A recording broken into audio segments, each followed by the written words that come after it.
तो यार अभी हम लोग बात कर रहे थे एडवाइजर इक्विटी की, है ना। तो एडवाइजर इक्विटी का मैंने पहली चीज़ तो बता दी कि पहली चीज़ एडवाइजर इक्विटी कोई इन्वेस्टर क्यों मांगता है। उसके पीछे का रीज़न सिंपल है कि यार उसकी वो जो वैल्यू ऐड कर रहा है या फिर मतलब वो फाइनेंस की वैल्यू ऐड कर रहा है या फिर कनेक्शंस की वैल्यू ऐड कर रहा है, तो उसको आप पैसे के मामले में नहीं तोल सकते हो। इसकी वजह से वो एडवाइजर इक्विटी ले रहा है। दूसरी जो चीज होती है एडवाइजर इक्विटी लेने की किसी भी इन्वेस्टर की, वो सिंपल होती है क्या कि अगर लेट सपोज 100 करोड़ की वैल्यूएशन है और 100 करोड़ की वैल्यूएशन उसको जस्टिफाइड नहीं लग रही है, तो वो आपसे एडवाइजर इक्विटी मांग सकता है।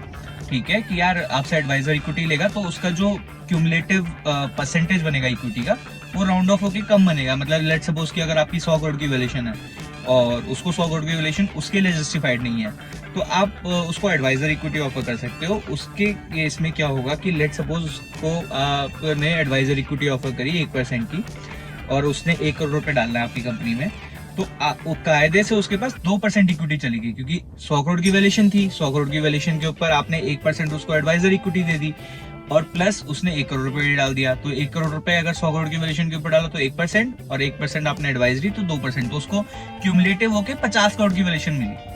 तो इसकी वजह से भी एडवाइजर इक्विटी इन्वेस्टर्स लोग मांगते हैं। अब क्या आपको इन्वेस्टर इक्विटी एडवाइजर इक्विटी देनी चाहिए इन्वेस्टर को या नहीं, वो आपका पर्सनल टेक है। ठीक है कि अगर आपको लग रहा है कि वो इन्वेस्टर आपकी कंपनी में आके वैल्यू ऐड करेगा, या फिर आपकी फटी पड़ी है कि आपको लग रहा है कि यार मेरे पास और इन्वेस्टर आ ही नहीं रहे, तो आप उसको एडवाइजर इक्विटी दोगे। क्योंकि वो सबसे मेन चीज मैंने जो सीखी है ना, वो ये सीखी है कि यार जो मर्जी हो जाए, जैसा मर्जी हो जाए, ठीक है, कंपनी चलती रहनी चाहिए। कंपनी में जितने भी एम्प्लॉयज उनकी सैलरी टाइम से जानी चाहिए। कंपनी में जितने वेंडर्स उनकी सैलरी, उनकी पेमेंट पूरे टाइम से होनी चाहिए। आपको सैलरी मिले ना मिले, दैट इज सेकेंडरी थिंग। ठीक है, क्योंकि आपने सैलरी को लेके स्टार्टअप शुरू नहीं करा है, आपने सैलरी को लेके बिजनेस स्टार्ट नहीं करा है।